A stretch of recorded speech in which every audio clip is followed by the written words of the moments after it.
Hello everybody and welcome to the second half of the season in the Player One Sim Gear Super Formula Lights Championship here on Tuesday nights. It's time for round 5 here from Spa. After 4 rounds of this championship, Danny Davison is still leading the way in this title fight ahead of Liam Kerr and Jack Mara, but it is still wide open with so many drivers still able to win the title from here, and indeed each individual race from here until 3 weeks' time in Zandvoort when we round out our season on the 11th of March. I'll be Ewan O'Leary alongside James Parfitt again for this round of the championship. We are into the second half, James, and still there's a lot of apprehension about what to expect. We are starting to get an idea, though, about who might win. Danny Davison is leading the championship, but he's leading this practice session as well, by the way, looking to stamp his authority maybe on the season in this round.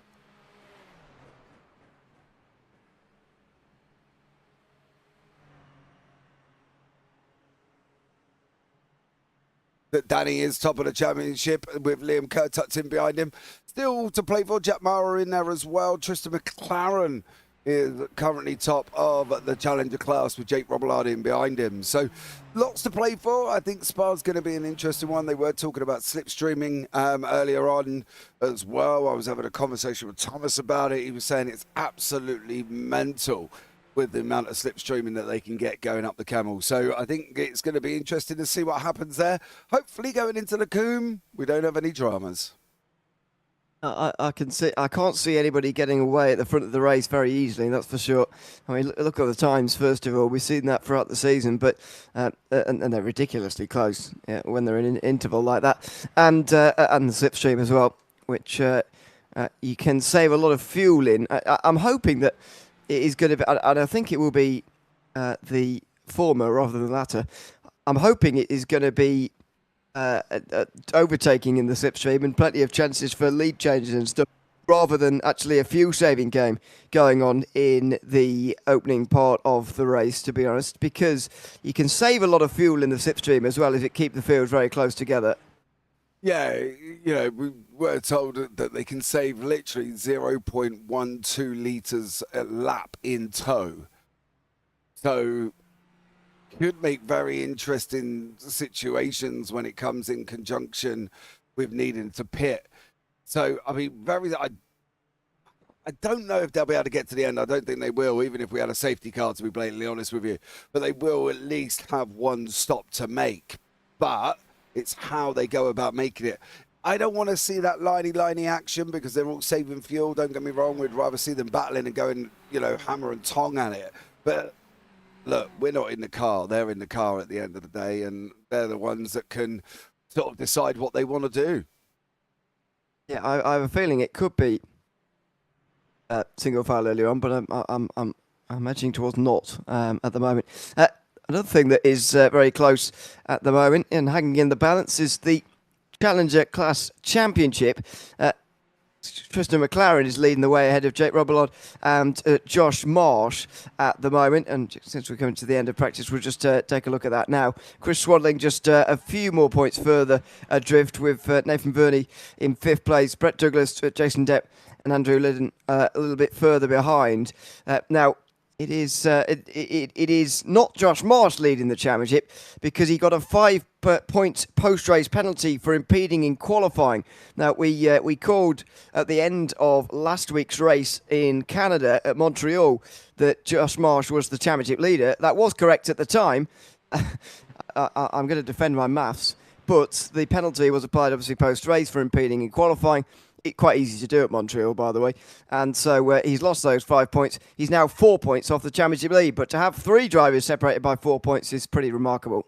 Yeah, it still is, to be blatantly honest. You know, considering we've got Monza, Kota and Zandvoort left, it's great to see that the championships are still alive. You know, how they'll look after this one, we'll probably have a really good idea coming into Monza on what the situation will be. So I think for a minute, although if we have another look there, Davison leading the way with Liam Kerr, Mara in 3rd. By the time we get to Monza, it could all flip on its head. And the same in the Challenger classes as well. You know, we've got the team standings currently at the moment with Sapphire Simsport out in front by 192. They've got a 60-point lead over Downforce Racing. Velocity SimLab and Sabia Racing are, 1 point difference again, with Carlin's another point back.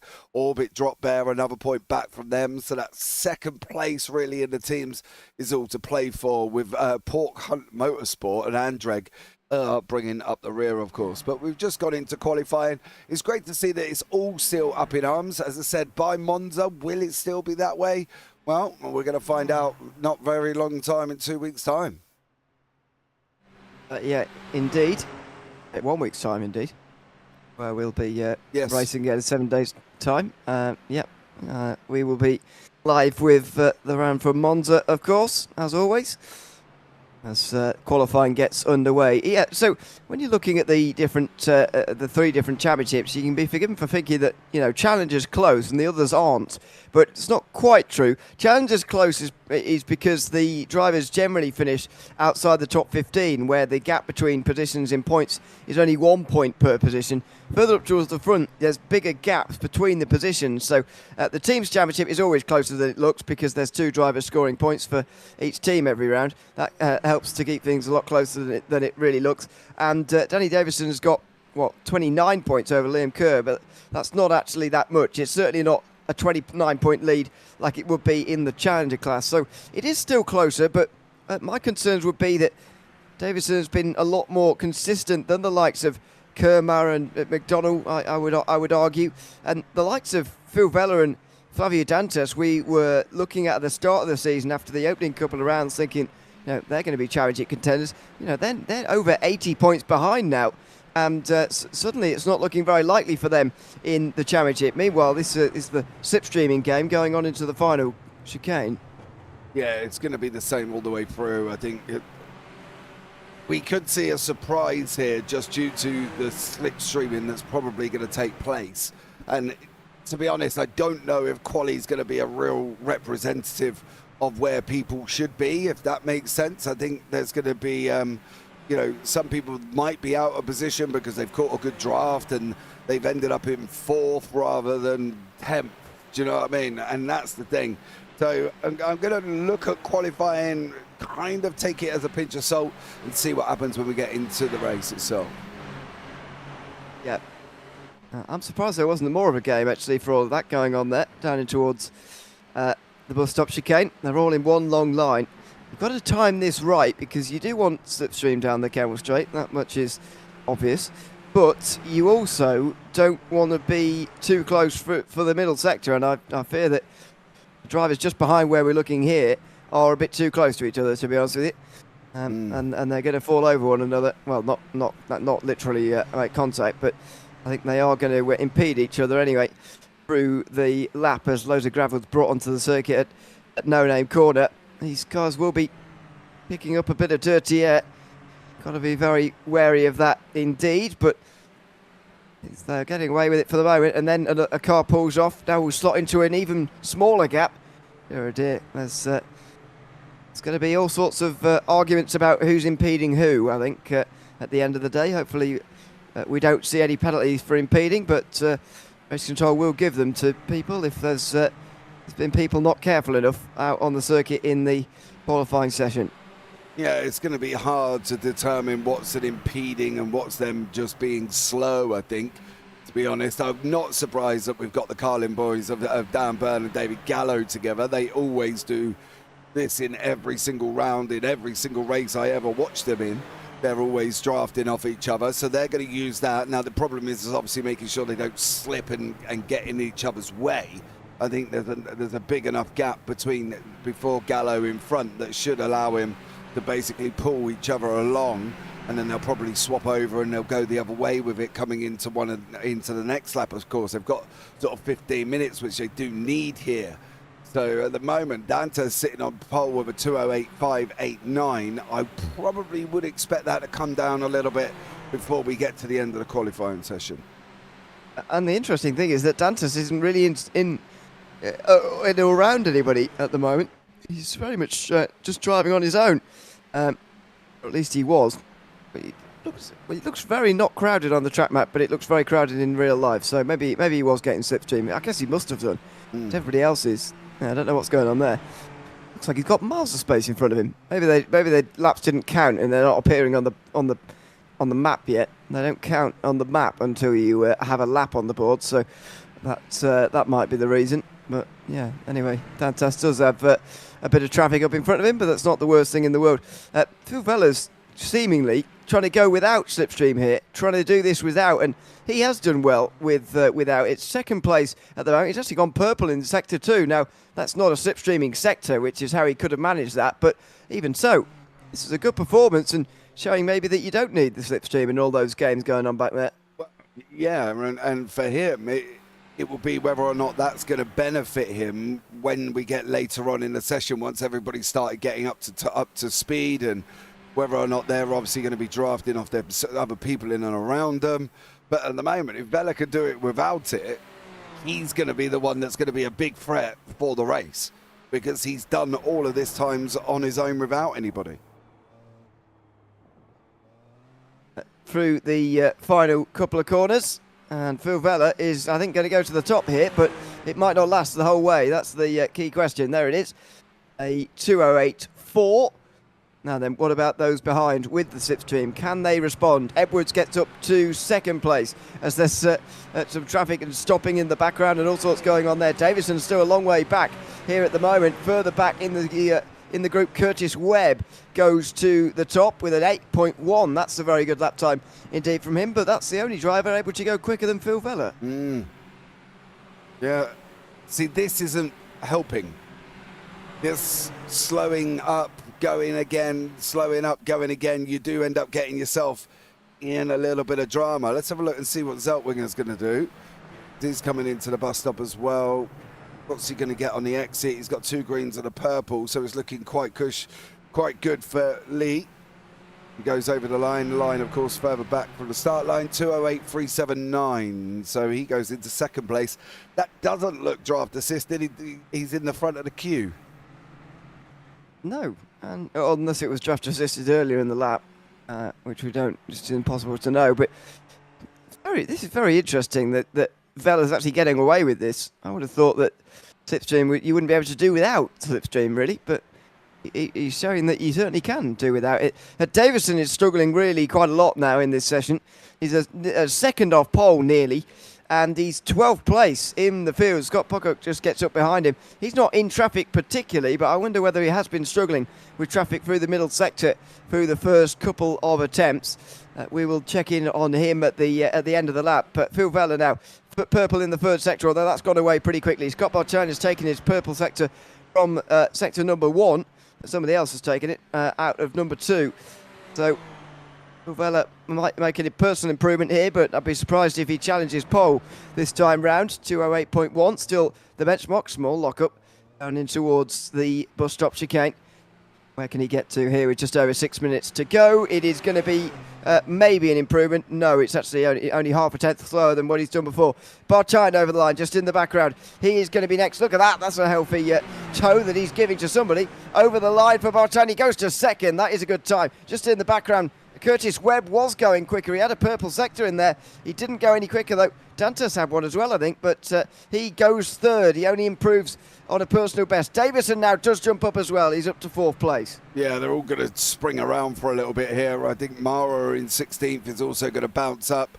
Once again, Zeltwinger's in behind her. Yeah, Mara, yeah, you're right. He does have to, because he is struggling big style and sitting down in 16th place, and that's going to be never good for anyone.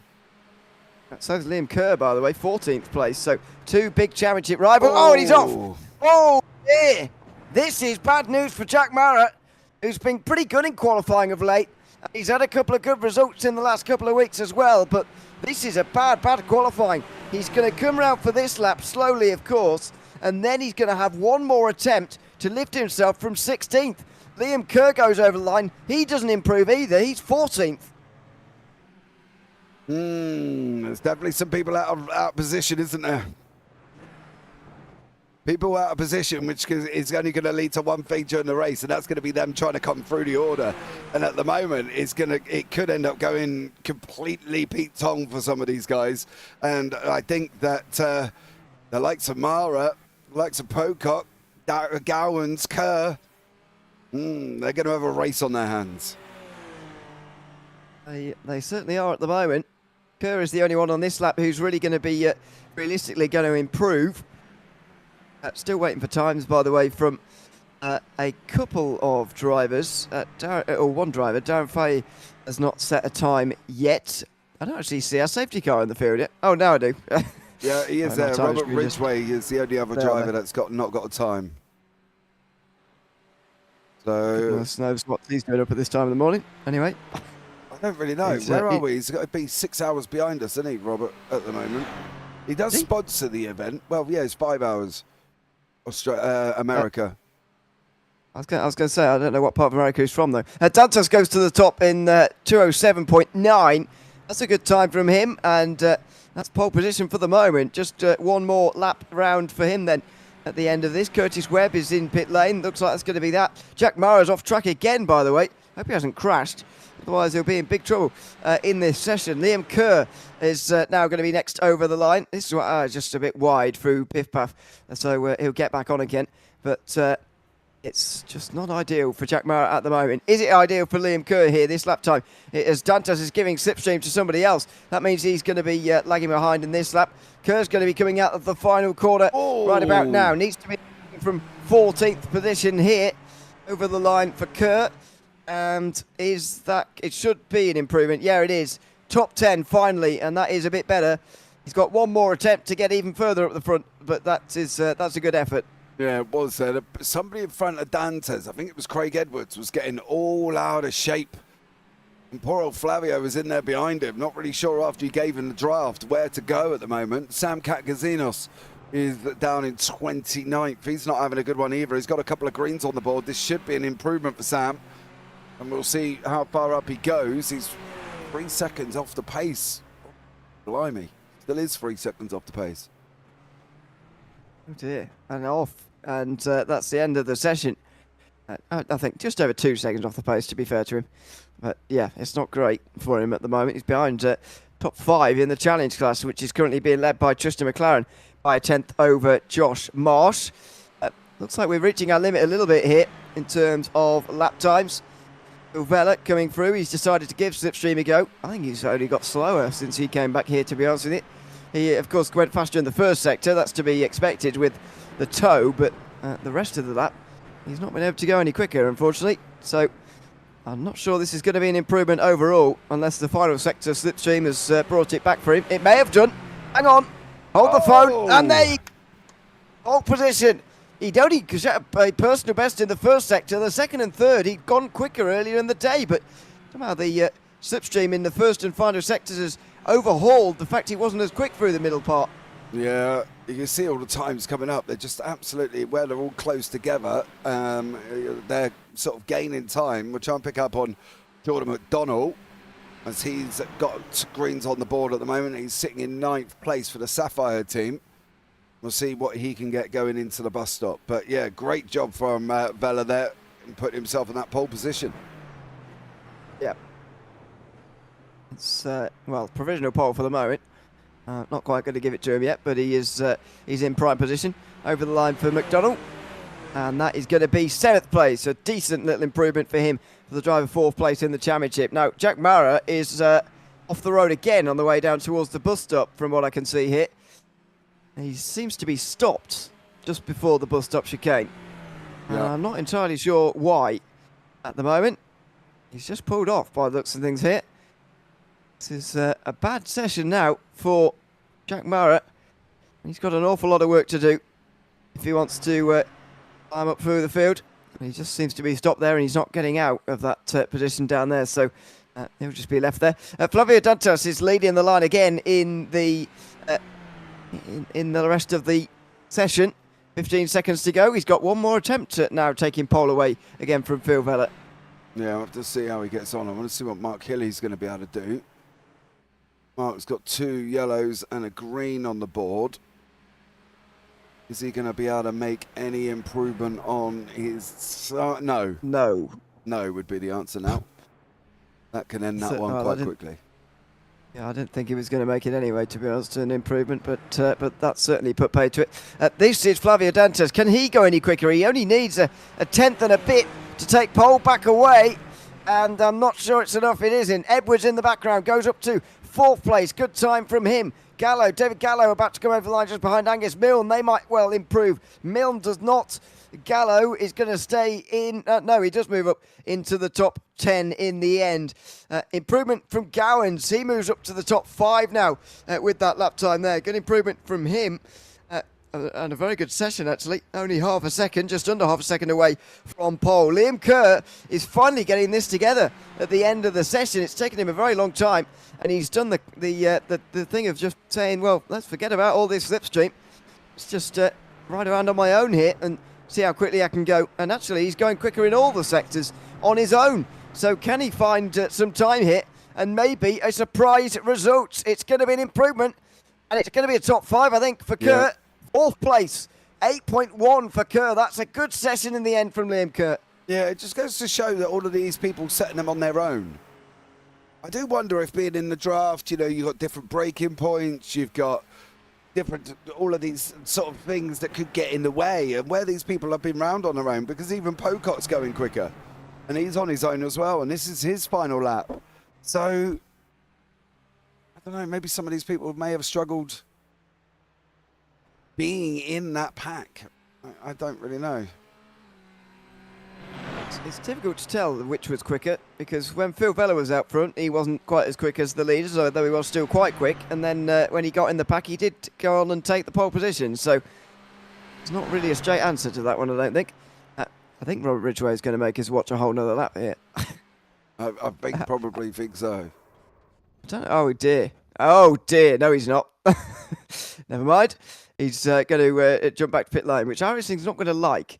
It's going to take a while to advance the session in that case, but he's going to be starting down in the back is Robert Ridgway, so we'll let him get on with that. But qualifying over, it's going to be Phil Vella on the pole position ahead of Flavio Dantas. Is this the round maybe where Vella and Dantas in particular begin to make their championship charge back again? But they're over 80 points behind.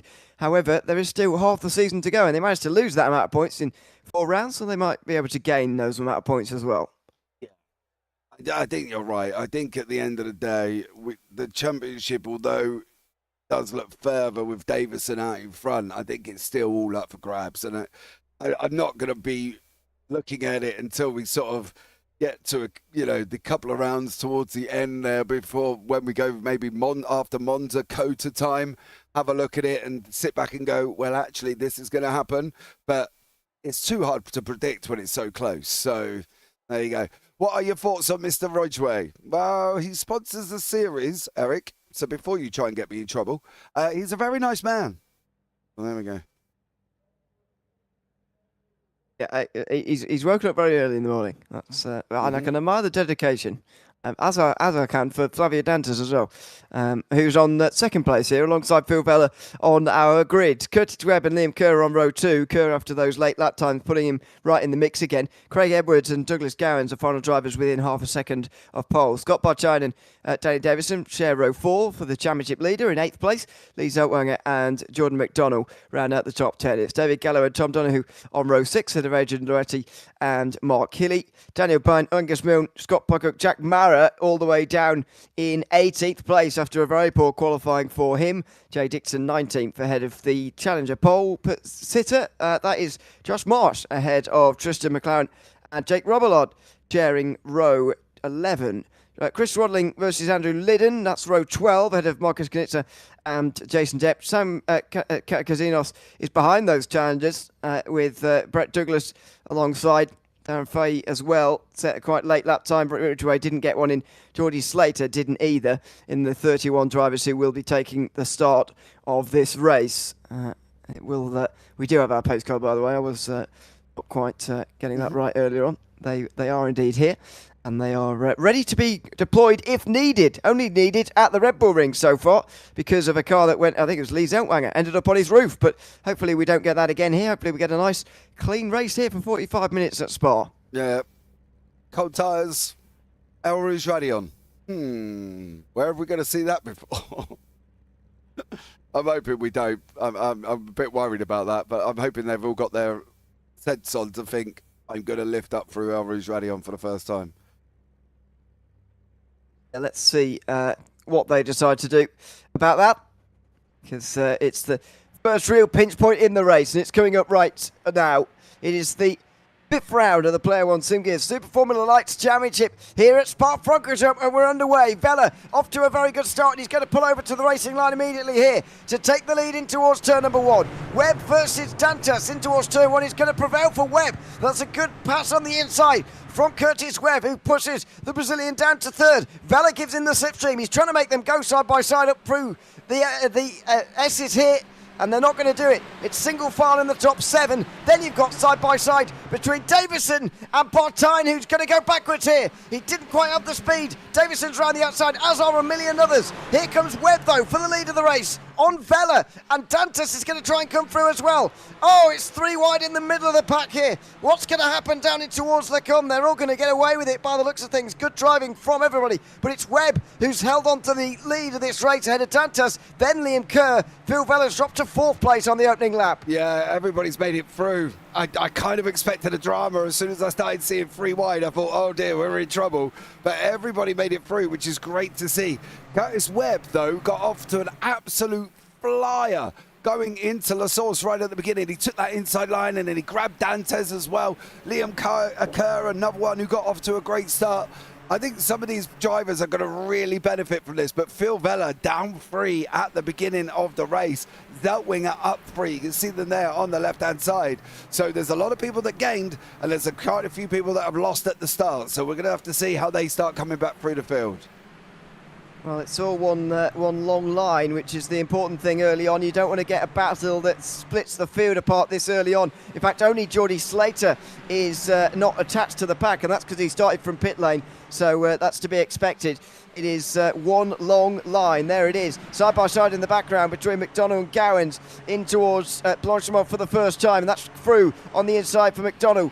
Gowans just drops back. Oh, go for a cutback indeed in towards the bus stop chicane. Here he goes in towards the corner, side by side between Davison and Bartine as well. Not a great start for Davison. He's still into the pack. These are the kind of battles now that can bring about a margin that sees the field split apart. There you go. There's the first 1 second margin. Oh. And there's another one up here as well. Dantas, Kerr and whatever are going side by side here for second place. This is allowing Webb to get away at the front of the race, and Zeltwang has spun at turn 1. Yeah, there's been a check-up at the back of the field, and it involves currently Robillard, Dixon, Knitzer, Andrew Linden as well. Oh man, if we're going to make this through lap 1 or lap 5 without a safety car, I might be very surprised. This field needs to spread out a little bit here, Ewan. They're all getting very, very close, and there was drama at the bus stop. Yeah, there was. We'll get to that when these guys are settled down here in a second. Dantas has gone down the inside of Kerr, and he's got it ahead of Vella as well, and then Edwards. This is the top 5, but it's allowed Webb to get away with the lead of the race at the moment. Tristan McLaren is leading the Challenger class, by the way. Just had a marsh. Oh, that's a look down the inside from Vella, who's aggressively looking for a pass here at Bruxelles. Now on the outside line for the next corner, he's not going to manage that. Goodness me, that was all going on there.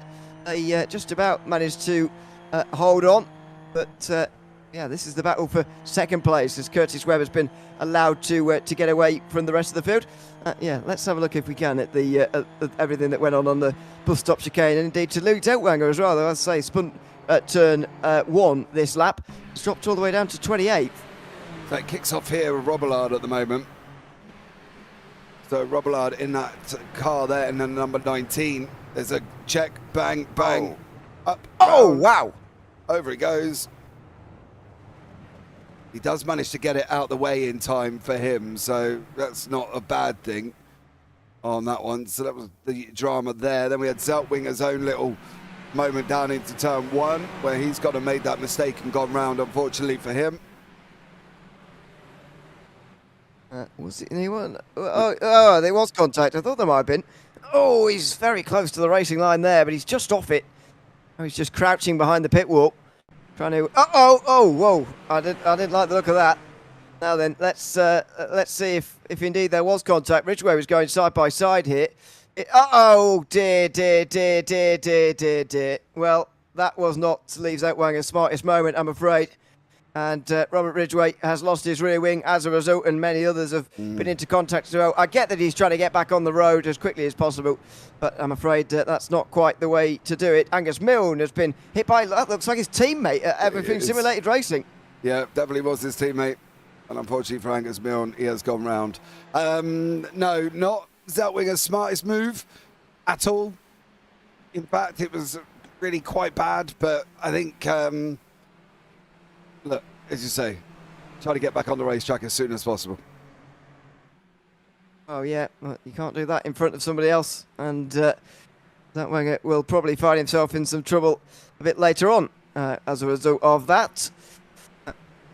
Dantas still second, ahead of Edwards, Kerr and Vella, who have gotten back into a line again to not really let him get away. Dantas 8 tenths away, quite close to breaking the slipstream. These guys need to work together a little bit if they want to keep the driver in second place in sight. Much like what happened with the leader, that same would happen with Dantas out in the front of this group. They go through the middle sector, a little bit less about slipstream through here, and now the gap does get to a second. Dantas clearly very quick, and Edwards just not able to stay with him. Yeah. But you are right. We've seen this so many times, haven't we, where it all starts off like this and then they kind of, it's almost like an onion. The guy at the front peels away and then the next one takes up and then he'll peel away and then he'll peel away again, you know, and it'll just keep going. And then before you know it, the front five that we thought was going to be a pack, before we know it, they're 1.5, 2 seconds away from each other. So it's been working like that a lot this season, and I wouldn't be surprised if we're going to see the same thing again. Kerr's trying to escape at this moment in time. He's off up the road. There's been an incident for Danny Davidson and Thomas Donoghue by the looks of it. It's a big moment for Danny Davidson here, who has gone to the pit lane afterwards. What has gone... oh no, just straight in. Yeah, that's what it is. So Danny Davidson in from the middle of the pack. I haven't really seen it work for the pros this season, but it's a relatively long pit lane, and you might be able to find a bit more clean air around here. Oh, maybe not, actually. I've just seen where he's going to come out here. It's going to be traffic central there. Well, the battle for second seems to be over. It's down for third, and Bella's going to come steaming through on the inside line by the looks of things in towards Lecombe. That's quite late on the brakes. Stop it. Edwards goes on the outside line, and he's going to hold on. Kerr will now come back again through the outside. Malmedy, that's very close on the exit. Bella gets away with it. He just lifts off slightly to not understeer straight into the side of Kerr, which looked like happening at one stage. He gets away with it again, and the battle for third continues on, but Bella doesn't gain any of his places. No, and you almost... It was really weird because there was a slight little wobble on the outside there for Kerr, and I almost just had the internet playing its part, you know what I mean? And before you know it, Kerr would shoot off to the left-hand side randomly because I thought that was what might have happened. But there's they've settled it down a bit now, Kerr and Vella. Oh, everybody's still holding on in the background. Mark Healy's still there, Jack Mara, Scotty Bartown, David Gallo as well. The next pack's the interesting one because he's led by a challenger of Tristan McLaren. He is leading the way. Knitzer, Donoghue, Marsh, Pocock, Fahey, Swadlin, Linden all in behind him. So Tristan McLaren doing a great job leading the way at the moment. Well, he is for the moment, but I fear he might be about to get his ears boxed by everybody else. Knitzer goes through on the inside line and makes a position. Mara Bartine changing places as well further up. Mara getting through into ninth in the pro class. Here's McLaren just letting a load of pro drivers through. I'm going to presume that's Donoghue, who's just gone through now. And then Josh Marsh, who is in the grey car. That was quite risky letting his teammate through there because Marsh was only the next car in line, and all of a sudden putting a lot of pressure here on Tristan McLaren in the Challenger class. Yeah, he is, because now he's tucked up behind him. Although it was a good idea, you know, letting the pros through, which I understand, and that's the thing. You can see that at the moment. You can see how close Marsh is on the left-hand side behind him. He's 1/10 away from him, which is going to evaporate as of now. Well, that's going to be a change for the lead, surely, here in the Challenger class. They're both going to get slipstream actually here, so it's not quite going to be as obvious. They're both going to be pulled along down the straight. Pretty good speed for the group as a whole. Now, outside line for Marsh, he's not going to go around there just for the moment, decides to hang back for now. McLaren would still be the championship leader if things were to end as they are right now. Jake Robillard is a long way back, though, because he's made a pit stop. So he'll get back into it a little bit later on. We'll see where he gets to, but he's only just crossing the line now. He's a long way behind in the, or a few seconds ago he did. He's a long way behind as far as the actual standings goes for now. This is the biggest group on the circuit, though, and it's the Challenger class battle for the lead that is right in the middle of it all. Yeah, I'll be interested to see how Pocock and Fahey play this, to be blatantly honest with you, because if they are quicker, how are they going to manage to make it through? That's going to be the thing for me. How are they going to get through this? Are they going to do it under pit stops, or are they going to do it on the racetrack? I think probably pit stops might be the way to go. Maybe. We'll see what they do at that phase in the race. We are at that phase in the race because the starting fuel is the only thing that is too low to get you to the end. Marsh gets through on McLaren on the way towards Blanchimont. That was pretty easy in the end. There is no fuel restriction, though, and so you can fill up and get to the end from the beginning. You just can't go to the end from the beginning with the fuel load that is put in by the organisers in the fixed setup. Now into the pit lane comes McLaren. Doesn't often wait around if he's on the back foot. Comes into pit lane immediately to try and reverse his fortunes, and so Marsh will now comfortably lead, but depends where he's going to come out in relation to his main rival. Yeah, we're going to see how that one pans out for them. 140. Oh. That was really close. Really close. That could have been very, very dramatic coming up through the top of the hill there. McDonald does make it through in the background. We've got Scotty Bartain and Dougie Gowans. They're still fighting out. Fahey and Pocock are running side by side at the moment with Geordie Slater. And Fahey manages to hold on. What's going to happen there? That looked like there was going to be contact there. Yeah. And there is. Scott Pocock finds himself in the outside wall. It just didn't look like he was given enough space on the inside there to me. And he's been punished for it. There you go. He had that car alongside him for a very long time. Bang. His rear left tyre is gone. And he is gone from this race. Now, he's not allowed to tow back to pit lane by his own accord. Oh, he's actually moved there. He's actually tried to drive it home. He's never getting that back, but he actually tried, so fair play to him. But three wheels on his wagon back there and only one powering the car. One wheel powering the car. Anyway, you can't, as I say, tow on your own accord in this series. You've got to wait for race control's signal. Hopefully he's going to get that now and he'll get himself back to pit lane. And we'll stay green, I think. He's out of the way, and it is only a solo car incident. Through goes Vella on Jordan McDonald, who himself comes straight back through again with the bit of slipstreaming towards the final chicane. On the outside he goes, and, well, no, not for the moment. He has to tuck back into line again, so it's Vella who hangs on to 5th place now. Yeah, Dantes with a final lap of the race. This is the next group. You see Kerr's now escaped. We said about Edwards escaping up the road. We've now got Kerr escaping. You know, Vella's almost trying to break away at the same time here. Once he escapes, it will be McDonald will be doing the same thing with Hilly, and then Mara's going to be looking at Mara up, of course, AM 10 places at the moment and on that one. So, yeah, for Mara, not had a bad start at all, but Vella and McDonald fight out, and it's also too wide further back as well with Hilly and Mara.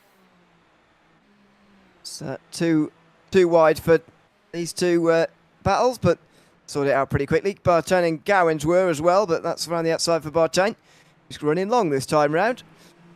He's in the past races gone as the first stopper. He's going to carry on and be one of the last this time round, although we're already a quarter of an hour in. Still a very long way to go. And they're not smoking. They're just kicking up all the dust that's been brought up onto the circuit and all the gravel that has been brought up onto the circuit as well. There's a lot of it because of the exit of Lecombe, which is Malmedy really, and the exit of No Name Corner as well, which is bringing a lot of gravel onto the circuit, which there's a little bit more of these days, which I've got to say I'm a fan of. They're enforcing track limits at this circuit much better than they used to. There's an example. You actually can't extend the circuit anymore, and here as well. he can't do it anymore because they put gravel in the way. And what do you know? It's worked. Yeah. So fair play to them at Spa, and we don't have to worry about track limits quite as much anymore, or indeed off tracks, unless you're going properly off the circuit. Vella versus McDonald again. Oh, he had a look to the inside Vella, but that was a gap that was quickly closing. So he decides to go around the outside instead, and he's going to hold it there just about on McDonald. Through on the inside line, surely now for Vella. Breaks a bit later. Oh, locks up straight in front of McDonald, who's going to go right around the outside again. That's a very impressive cutback from him. And this battle for fifth will continue to lose them time. Yeah, Mara in there as well. You see, we were talking about the onion earlier on with the next layer. Well, Kerr's the next layer. He's gone and escaped off down the road, you see. So Kerr gone, Edwards gone, Dantes is gone, and obviously Webb went right at the beginning. So now it'll be what can McDonald do, and is Mara going to fight Vella? Now if they start fighting, you'll see the next layer of the onion, which will be McDonald. He will peel away and start breaking off at the moment, but currently they can't get away. It's going to take a couple of laps as it did with Edwards, and look at Mara through the middle. Jack Mara has made a great run of this in the race. He's not had a good qualifying, but he's making a good fist of this now. He's just going to pull in front of McDonald there, in towards Lecombe. He's going to get through. Nearly side-by-side contact between Vella and McDonald, and Mark Hilly will go through as a result. Phil Vella is not having a good race, especially compared to his qualifying. 8th place for him at the moment. He's down 7 on where he started. Unbelievable, really, for Phil Vella, who's having a difficult season all in all. And the next layer of the onion, as your analogy is going, it might well be Jack Mara here. He's now got 3/4 of a second, and Phil Vella again just can't get clear. He can't get any of these places. No, he seems to be in every fight, though, doesn't he? But then he kind of loses it. You know what I mean? Phil Vella seems to be in every fight, but then loses the fight, and the person in front goes and peels away. You know, and that's the thing that we're seeing from Vella. And now it might be, as you say, might be Mara, might be the next one, the next layer to go and escape. But you can guarantee it's going to happen, because Hilly is now going to sit back with McDonald coming in now, in through the run, through Paul Frere, down through Blanchimont, and he's going to have a go, which should give Jack Mara a little bit of time to escape through the bus stop. Unless, of course, coming into lap 8 with 30 minutes to go, they're going to end up going into the pit lane. Well, surely they're going to have to at some point, but we are not even halfway yet, so maybe not yet. In towards the final chicane. Hilly versus McDonald. And they are going to carry on. Vella comes in. Now, I think that is probably the right choice. Where is he going to be in relation to everybody else is going to be the question. And Sam Katsinos is just ahead of Danny Davison at the moment, who's now stuck in a bit of traffic, which could be a bit of a problem for the championship leader. He is the first, though, of the drivers who have made a pit stop in this race, Davison. So doing a good job working his way through. Now Phil Vella comes to a stop. Now he's going to be taking on his service in this race. It's 5 seconds. Gets back out there again. But Davison, oh, it's going to be very close, actually. Davison's going to be very close to Vella here on the exit. And there you go. So Davison will be dropped right into that battle for 5th place we were seeing. Not between Jack Mara anymore. He's going to get away, but McDonald and Hilly, although since they're going side by side now, maybe they'll be behind these guys, and it's going to be Vella and Davison who really benefit. Vella's not going to have the run, of course, because he's just coming out of pit lane. Davison's been squeezed, and he didn't want to go for that there. He saw Katsinos coming across on him, decided not to go for it. Katsinos is going to get through, and this is costing them both a lot of time. Ooh, Vella knows it. Vella. He can't afford to, and he has a look, but he can't do it. No, needed to be careful there. Needed to be careful, because it did look like Katsinos was going to come over, because he was ahead at one point. He's going to presume that they had already gone, and unfortunately for Vella, he nearly got his nose taken off, and that was going to be the end of that one. But you can see back with some of the pack action up the front, Mara's obviously escaped.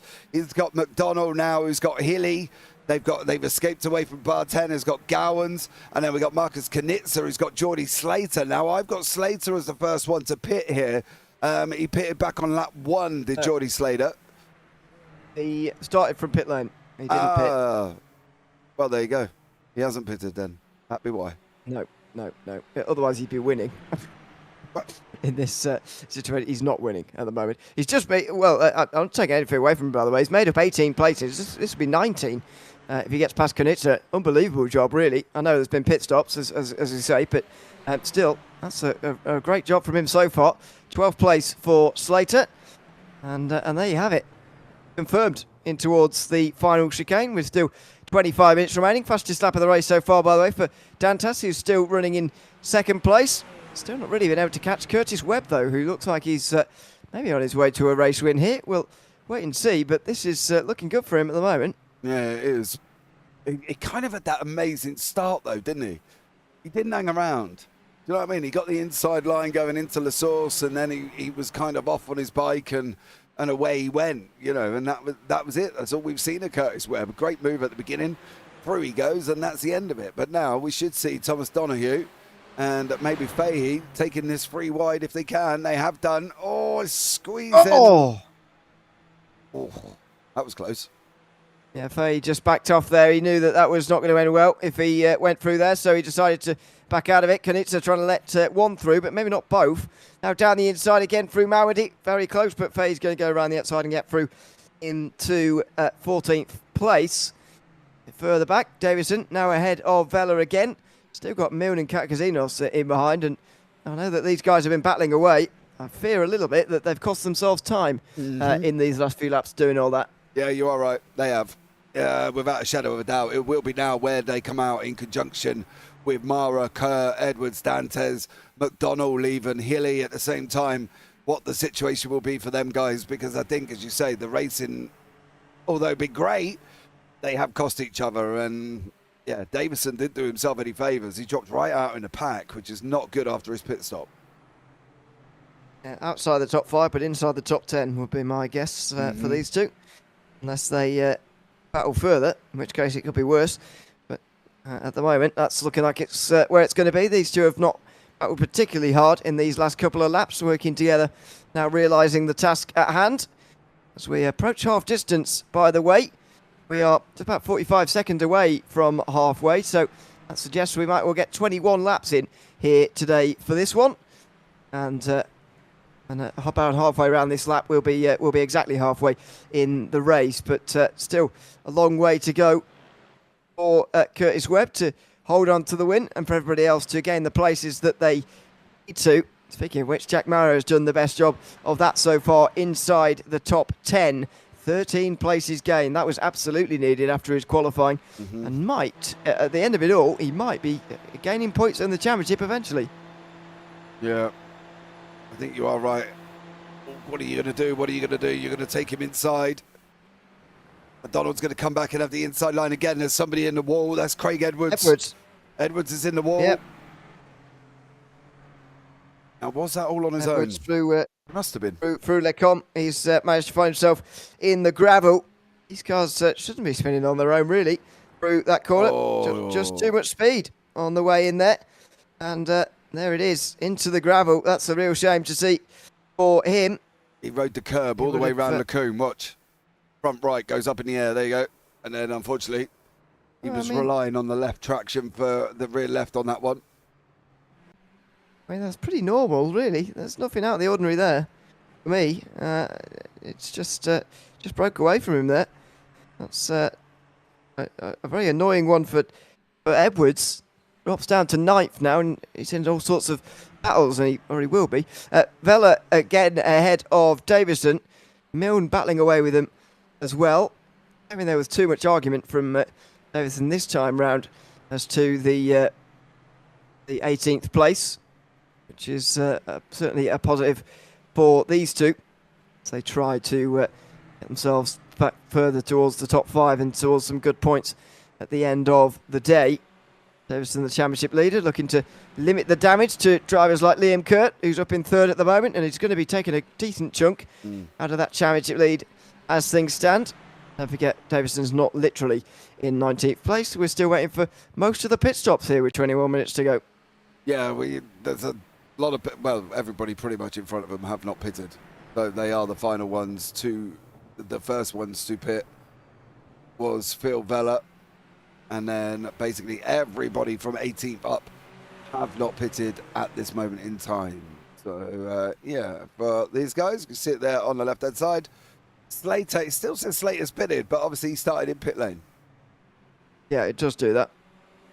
Well, because I suppose he has been in the pit lane once. So that's why it would register a stop. He is not out in front, though, at the moment. in that 12th position with the stop. He's still got to make one a little bit later. Down the back straight again. Emil straight for Vella, Davison, Milne. Is it going to be another exchange of places, or is it going to be single file? It looks like, well, they can't quite decide. Davison has a look but doesn't go for it this time round. Vella hangs on again to 18th place. And they are catching the battle for the lead in the Challenger class between Depp and Liddon. This is not the legitimate battle for the lead because Josh Marsh is leading the class with that stop ahead of Chris Swadling. But they are leading the class for the moment and they're battling away as well. Yeah, they are, but it's never going to be, as you say, is it going to assist them? Is it not going to assist them if Vella and Davison keep fighting? It is probably the only time in these gentlemen's lives where they really kind of didn't want to be fighting. So, yeah, not ideal, but look, they've done it, and let's see what the consequences are of it. Well, just less than 20 minutes to go. More gravel being kicked up through Piff Paff on the way towards Stavelo again. And out through the Curve Paul Frere as well, where track limits are no longer available to be abused, which is a good thing for everybody. Fastest lap of the race, new fastest lap for Dantas there. He's only brought the gap down by 0.2 of a second ever since he got into that second position as well. So it's a very slow rate of closing there. Through goes Vella, meanwhile, on Liddon, who's not stopped yet and is now going to be getting in the way of these drivers. He's a teammate to Phil Vella, and so a bit of assistance there. And now he's not quite going to be as nice to Davison, who looks inside towards turn one, can't do it. Yeah, nothing at the moment, but Davison does need to clear him. He does need to get past him as much as possible, to be blatantly honest with you, because I think he don't want to get held up, because Liddon is obviously teammates with Vella, and he needs to clear him as quickly as possible. Well, there you go. There's the second that has appeared immediately, and Vella goes away out front. Liddon will, Milne will not challenge Davison, but that a second gap has been created, and it's just that's just racing really. Wasn't like he was getting too overly in the way as a teammate, but just doing all he could and all he was really allowed to do before the Eau Rouge complex. And so that has now created a gap, and the championship leader is having a very difficult evening indeed here at this circuit. Edwards has picked himself out the gravel, and he's taken all the gravel out of his cockpit, I suppose. And Gowans has now caught him up. It's currently a battle for 8th place. See where Craig Edwards can get back to maybe after that spin. I think he might be behind Vella and Davison, actually, now he's made that spin. I think he might be. Might be one of the ones that will be as well. We're going to take a minute just to thank Print Racer. If you wonder what these guys are fighting for, the trophies are down in the bottom right-hand corner. That's what they're all hoping to be able to get for the end of the season. And that's what they're fighting for. But a big shout out to Print Racer for them trophies. So much appreciated to them for providing the trophies for this season. So there we go. Yeah, awarded in 3 weeks' time at Zandvoort, when we'll be finishing up our season, as McDonald comes into pit lane, one of those top contenders for the championship this season. 4th place coming in to this race, 60 points behind. Sounds like a lot, but it isn't realistically. Davison's managed to score 260 in just 4 rounds, so I think that includes a drop round as well, doesn't it? So that's nearly 90 points a round. There's a lot available. There's Phil Vella, and McDonald is pretty comfortably ahead of him. That confirms the thoughts that we were having before, that Vella and Davison weren't going to be troubling the top 5. That is certainly the case based on that. Yep. We said that they fighting wasn't going to assist them, and it hasn't. Fahey and Donoghue going side by side down into Lacombe. Fahey takes it away. Donoghue looks like he was almost going to go on defensive mode from Knitzer, who looked like he had a bit of a run, but then thought better of it and come back again. But that's Fahey through. Again, obviously, these gentlemen have not pitted.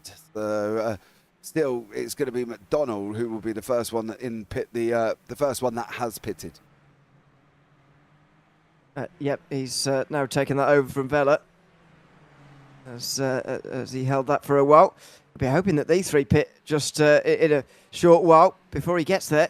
because goodness me, that could be costly. He finds himself stuck behind these three. You always think that, especially around this circuit, you might want the slipstream, might be helpful. Well, not really. You don't want slower traffic slipstream. It will just cost you more time through the middle sector than it really gains you in the first and last sectors. So 1.7 seconds the margin, and he is going to hope that they come in here. At least one of them does. Webb is in now from the lead, Curtis Webb. So surely we're getting towards the end of the fuel limit. Otherwise, I'm not really sure why Webb would leave his track position to come in. Yeah, he must be. Kerr's in at the same time. But it would be where will McDonald be in conjunction? He's going to be behind them. We know that. But how far behind? Mara takes second place at the moment. Dante's in third. Curtis Webb is in his box. And he's back out again. Is Geordie Slater going to get him? Oh, I think Slater's just going to be coming around the corner. So Curtis Webb down to 6th place. Liam Kerr out on pit lane now in 8th place. But obviously they've got people who haven't pitted in and around them. Yeah, it's really mixed up at the moment, so we'll have to bear with that for the next couple of laps, but it won't go on for that much longer. The fuel loads are getting towards the end of their lives now. Knitzer closes in on Fay and Donoghue as well, and again, McDonald could really do without this battle spilling over or boiling over for 9th place, and it won't. They'll just exchange places on the straight, so he's going to get away with this, McDonald. He's going to get away with it, and he won't be interrupted by the looks of things. So Webb is ahead of Kerr by a good 8 seconds or so. That looks pretty similar to what we had before, but I'm still surprised he came in. I suppose he's not had any slipstream all day, so he's not saved any fuel, and that means that he's able to go a lot, or not able to go as long as some of those out front who surely got to be pitting in this lap and the next lap. Yeah, I think it's got to be coming. They've got to be there soon, because we're almost nearly 10 minutes away from the end of the race, and they've got to pit very shortly. I wondered what happened. I was looking through the timing. I couldn't work out why Dan Byrne was all the way down here, and he's pitted on lap 4, but unfortunately he hasn't made any gains going forward for Dan Byrne. I'm a little bit surprised why he is so low down. Yeah, struggling at the moment. He has made his pit stop, but he's going to still overtake quite a lot of drivers who haven't made theirs yet. If you look at the group up ahead, there is still a lot of drivers there, and a lot of them haven't stopped yet. This is in towards the final chicane, and this is him coming into pit lane. Out front, the pit stops are going on now, so it is Dantas in from the lead. 5 seconds in the box for him. Curtis Webb will retake the lead. Dantas will come out right on the right-hand side there and make good speed. So that's a very good in-lap and not such a good out-lap from Webb. Now Dantas needs to match that with his out-lap as well. Kerr gets out into 3rd place. Jack Mara's up to 4th, ahead of McDonough, who maybe stopped a bit early and has cost him. Hilly, Edwards, Bartina close. Phil Vella is onto the back of these guys as well, with Davison just sneaking into the top 10. Marsh is the challenger leader as well, with just under 12 minutes to go. Yeah, it looks like the... I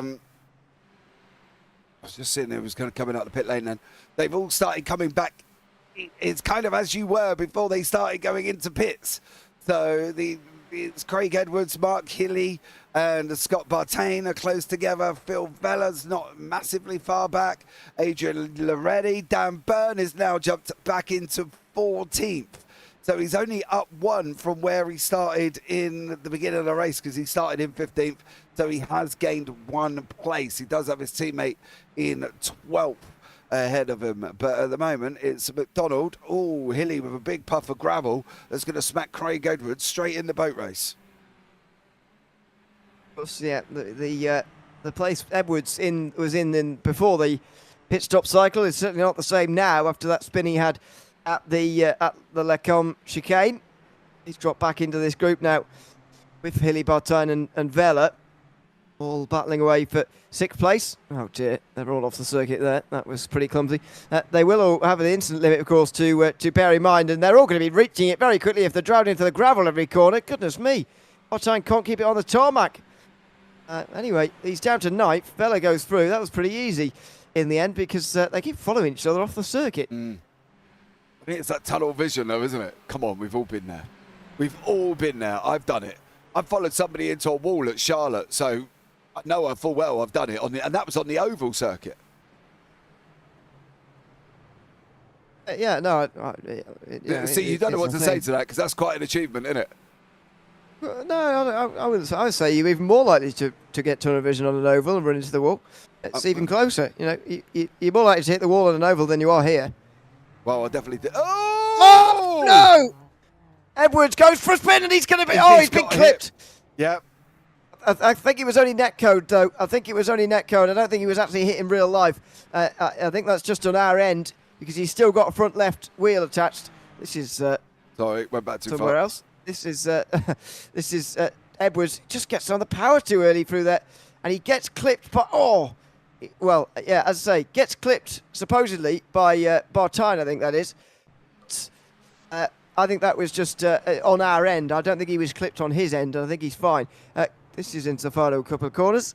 Chris Swadling getting into contact, and that has hit the wall. That is damage in the wall. Is that going to be our first safety car because of where he is? He's still stopped there. I think we might be all right with 9 minutes to go. We will see. But I think we might be okay. Meanwhile, battle for 6th place carries on. Hilly, Vella, Bartine and Davison's now involved in this group as well because of all the fighting that's gone on. Yeah, he's pulled himself back up. He's down 1 from where he started. He's in 9th, started in 8th. But Davison, that car is still there. That car is still there. Chris Swadlin is still buried in the wall. Surely it's got to be a safety car. They can't. The poor old stewards would be jeopardising their lives running out, recovering that car. Stewards? Oh, marshals. Sorry, not stewards. Marshals. Look, it's early in the morning. Taking on a new role, stewards, at race weekends. Well, you know, they've got to partake. Cuts and all that. You know what I mean? You've not seen the rise of everything? Jesus. So, side by side between Vella and Hilly and towards Blodgemont. Side by side they go, and it is going to be Vella who prevails. Clearly no safety car because these two are racing like nobody's business at the moment. Into the final chicane. He's still there, and he's through. Vella goes in, meanwhile. And he goes for a spin. Oh, no! Big crash. Bartine goes up onto his roof. That really might be a safety car. Bartine there hits Mark Hilly as he was going for a spin here, getting the power down too early, ramps over the back of him. Oh dear. Wow.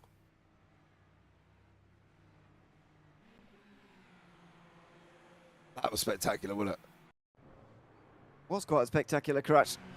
And, well, thankfully he's a long way off the circuit, which might be our saving grace. And Mark Hilly's got damage, has he? Yes. Yes.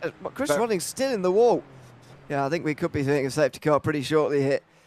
We'll see. But, yeah, and I think we are about to see the safety car deployed. We'll keep an eye on it.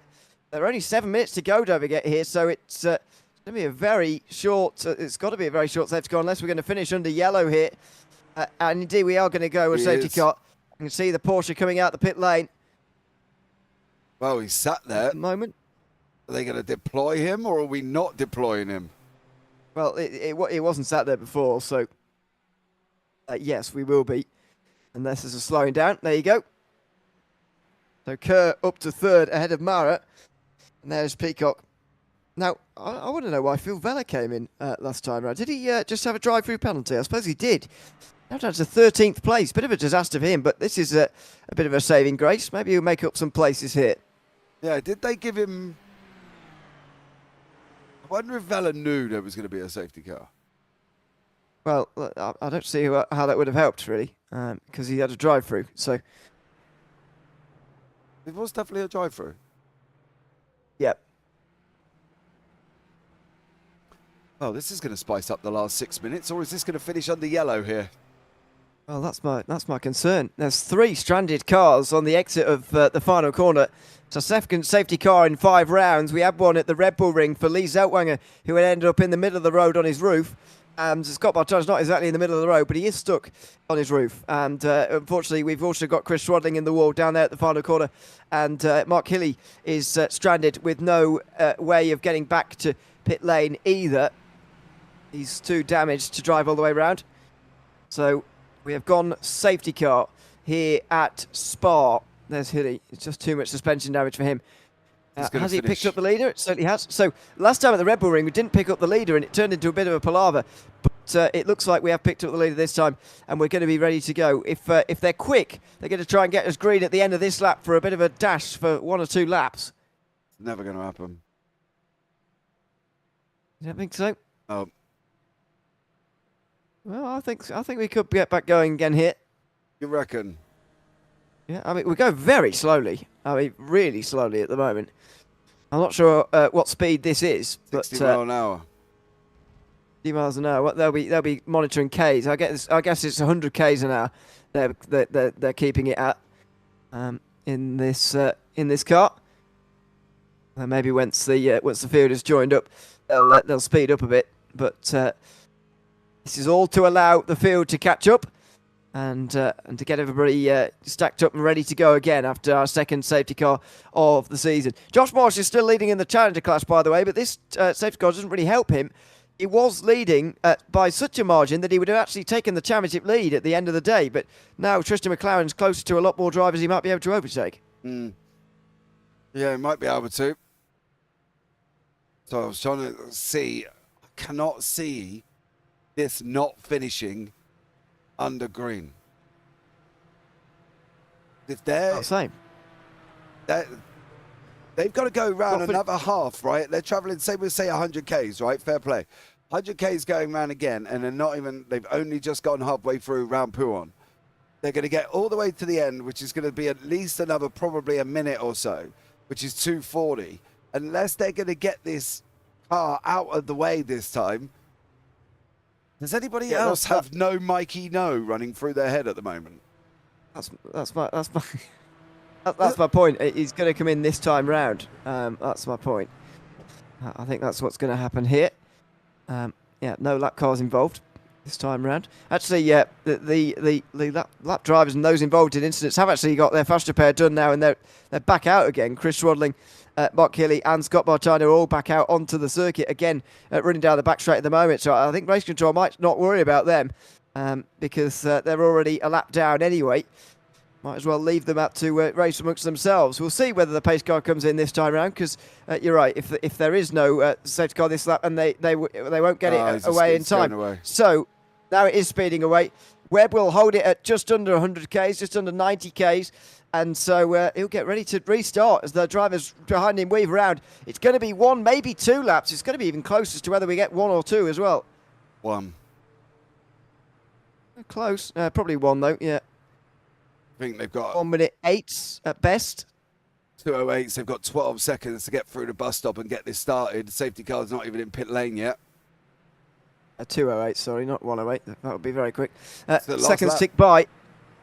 Webb slows the field, and it is indeed the last lap. A 1-lap dash for the win here in round 5 of the Player One Sim Gear Super Formula Lights Championship. This is going to be quite a grandstand finish. Curtis Webb has dominated this race, deserves to win on paper, but the race isn't played out on paper. It's played out on the road, and Flavio Dantas knows that more than anybody. He goes just before the final chicane here. Has Dantas got a good enough run through there? Probably not. He's 6 tenths behind. Webb's made a good start here down the front straight. Yeah, he had to go. As soon as he put him in that corner, he had to go in for the bus stop. I would have probably slowed him up just a little bit more on entry, but now I've gone and bolted. Now Dantas, too much on the power. Too much on the power of Flavio Dantas. He's lost it now as well. It should be all Curtis Webb. It'll be the fight for second with Liam. Don't do that.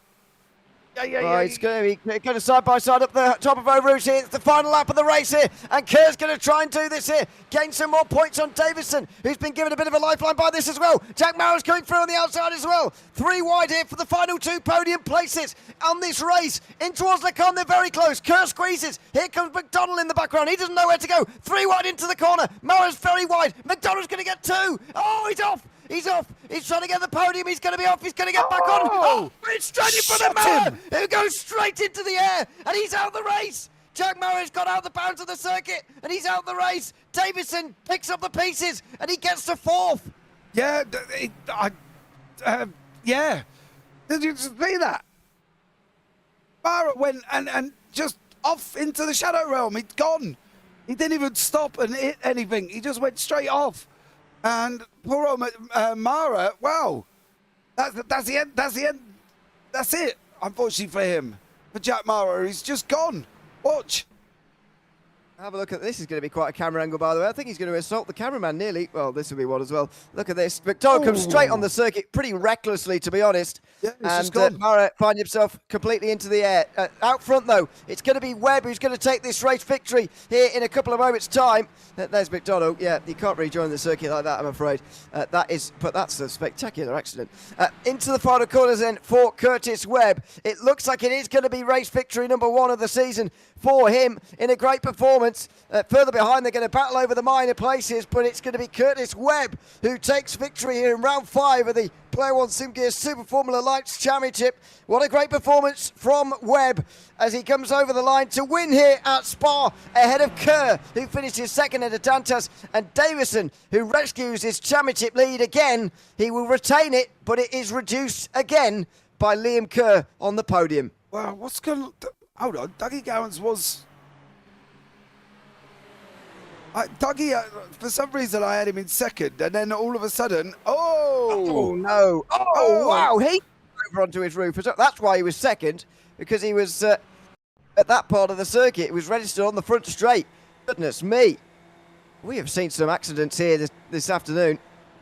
This is the weaving around. Oh, big crash! Huge crash for Douglas Gowans.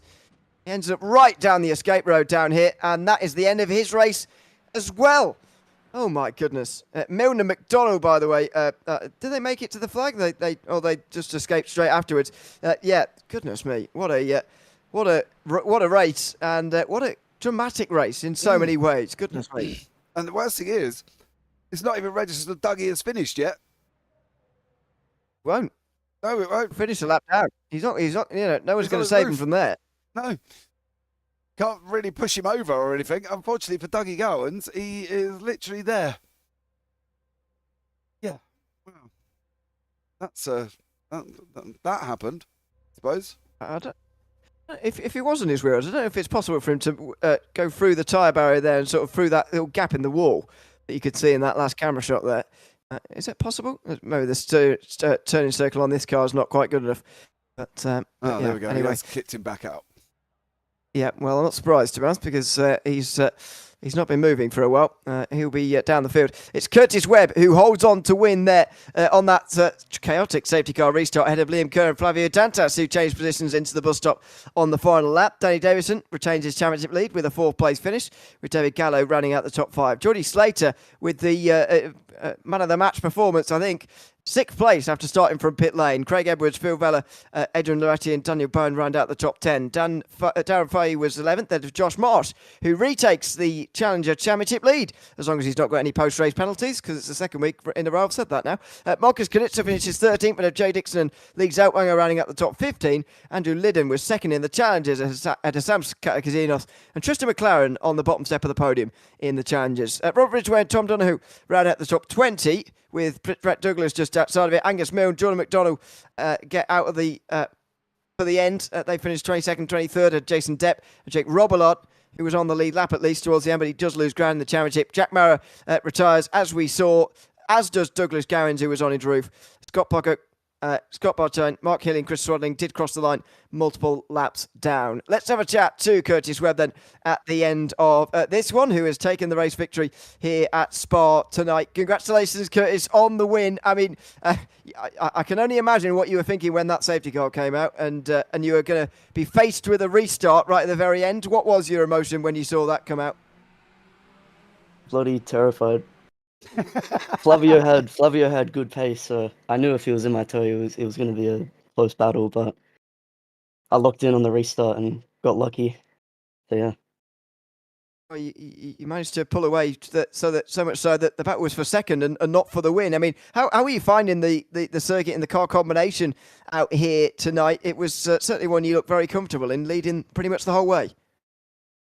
Yeah, it's one of my favorite combos, but yeah, the weather was tricky. The car was so understeery throughout the whole race, so it was a real struggle. Well done on executing with the race win late on there. Is there anyone you'd like to give a shout out to before we let you go?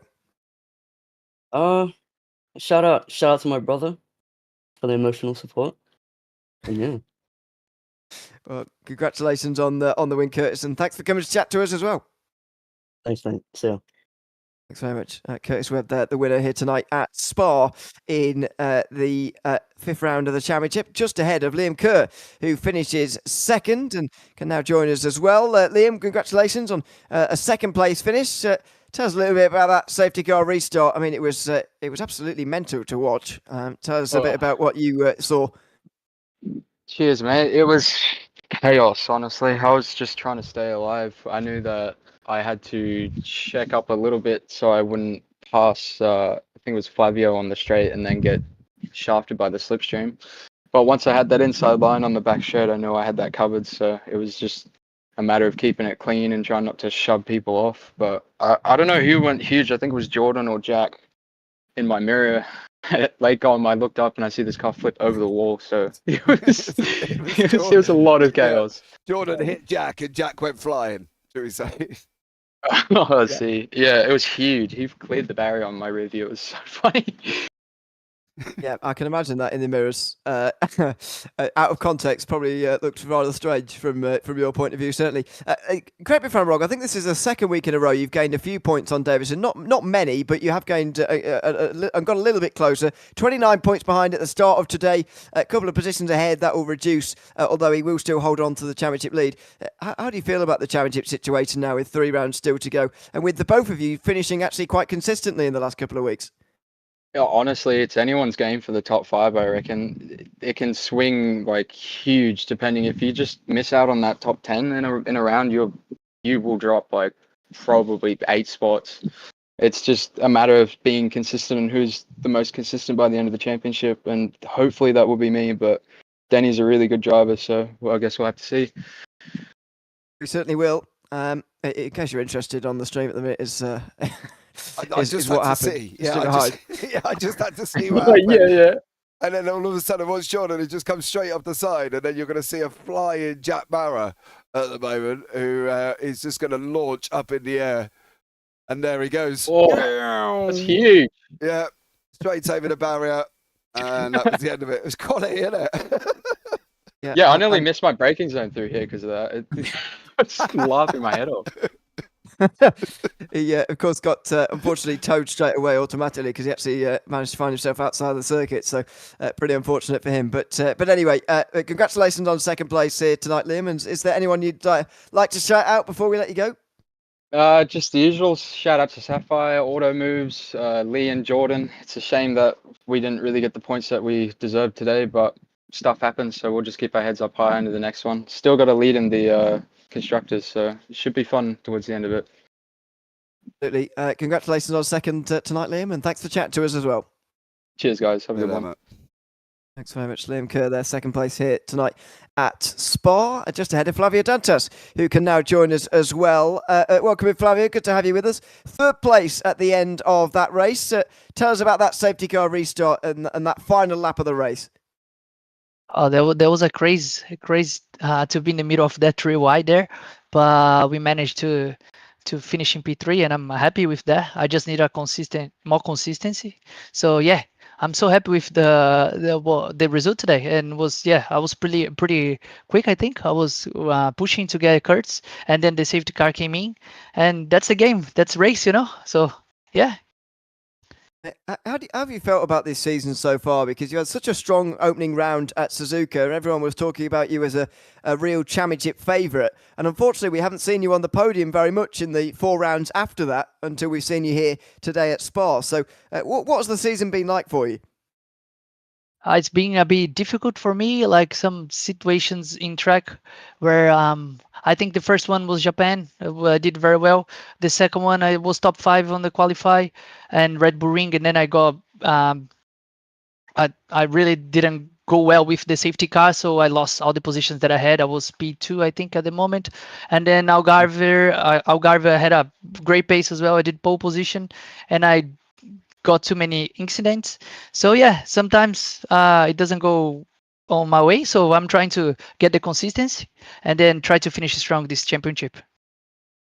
Hopefully we'll see that from you in the next 3 weeks for sure. Is there anyone you'd like to give a shout out to before we let you go? I would like to say thank you to all my friends from Brazil. They are watching. My twin brother that he races as well. He's a professional when we race for Tunicanan Sports. So I wanna say thank you for all the boys that helped me out during the week, and to my wife. She's at home right now, and yeah, that's it. That's it. And for you guys that are doing this broadcast and everything, you guys are fucking legend. Thank you so much. Thanks very much, Flo. Congratulations on 3rd place, and hopefully we'll see you next week. See you next week, brother. Thanks very much. Flavio Dantas there, 3rd place Did he here swear tonight. then, or was that just my hearing? No, he didn't. No, not quite. Did he or not? I don't know. If No, he anybody got didn't, no. offended by that, well, I don't know. I don't really know what to say about that. I thought it sounded like something, but I weren't sure. No, it not quite. It's fine. Okay. We're fine. Everyone knows it's a stream, and we try not to swear anyway. Oh, yeah, but there you go. Look, And, hey, the excuse is it's past watershed in Australia. Well, it's not in Brazil, so he hasn't got an excuse. Anyway, that's well, or maybe it is. I don't know. When does the watershed turn back off again? I don't know. Anyway, It's 9 o'clock, isn't it? 9 o'clock it starts 3 to, I don't know, 5 in the morning. yeah, I know, Let's just put it that but way. you never find out when it gets turned back off again, if you see what I mean. Anyway, I think it's all made up, to be that's, blatantly honest. I kind of think it might be as well. Anyway, let's get away from entire speculation about the world and Josh Marsh instead, the Challenger class winner for this round. Congratulations, Josh, on another Challenger class win, and this time finishing quite a few positions ahead of your Challenger rivals, puts you back in the championship lead again. Just tell us a little bit about the race and I imagine the pretty wild safety car restart that you would have had in the midfield there.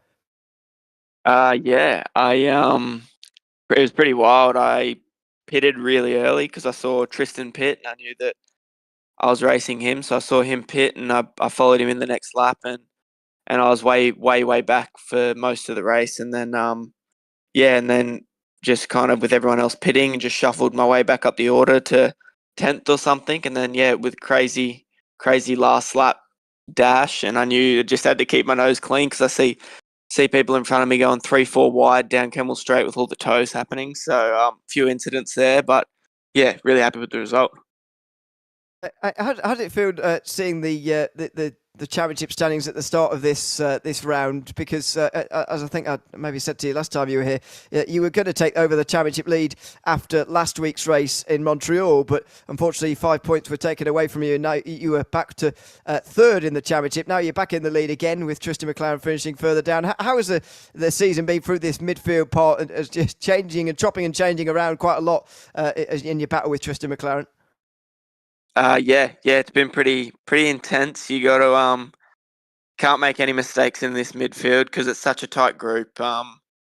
It's been really fun racing the guys, and I had a bit of a battle with Tristan at the start. And but yeah, you just can't make any mistakes, and you just got to drive really consistently. And I think I've been doing that quite well so far, which has been really good for me, and which has put me in the position that I'm in. Absolutely. Is there anyone you'd like to give a shout out to before we let you go? Yeah, give a shout out to Tulip Racing. Been really good. We've been organising some stuff at the moment, some big events coming up, and I just want to give a shout out to all the guys there, Martin, Seth, and all the boys there, and to all my friends and family that are watching on the stream. All right, Josh, congratulations on another Challenger class victory, and thanks very much for coming to chat to us after the race as well. Perfect. Thanks, guys. Thanks for a good broadcast. Thanks very much. Josh Marsh there, the winner in the class here tonight at Spa. Well, what a fantastic finish that was to the race. I mean, a thoroughly enjoyable race through the whole way through, but I just thought it might be worth one more look at this incident. I think this is going to be the biggest of the season. I mean, we don't know yet, but there's still 3 rounds to go. But my goodness, what a race, what a finish with the safety car restart, and what a dramatic end, an unfortunate end for Jordan McDonald and Jack Mara as they were running inside the top 5, and unfortunately, that came to an end very abruptly indeed with this incident. Here he goes. He's just going to come straight out and launch him. Bang! There goes Jack. Up in the air. I want to get a screenshot of that. And then, unfortunately, he just goes and flies. it's really hard because although you want to sit back and like, well, we are going to laugh about it because that's exactly what our job is. But at the end of the day, from Jack's point of view, it did look so spectacular as well. Comes off just straight over into slow-mo we go. And here goes Jack. Woof. Look at that. He'll be pretty filthy about it, I would have thought. I know, but he's got to be upset by it. It doesn't seem too upset by it, actually. So that's fair enough from him. But yeah, I can imagine, and I think actually he does have a right to be quite annoyed about that, because that wasn't a very good rejoin at all from Jordan McDonald, unfortunately. And one more incident at the very end, of course, with Douglas Gowans ending up on his roof as well. There was certainly a lot of dramatics towards the end. Scott Partine ended up on his roof earlier on in the race as well. It was all sorts going on in this round, but that's what Spark brings for you. It's weird that not many of these incidents happen in the first half an hour, and then last 15 minutes, all hell broke loose. Yeah, it just kicked off, didn't it? And this is the thing as well. There's not a lot we can really say. Dougie's going for the inside. I think that's the thing for Douglas. And then he just goes round, and then all of a sudden he mounts the car in front of David Gallo, and then he's up in the air as well at the same time.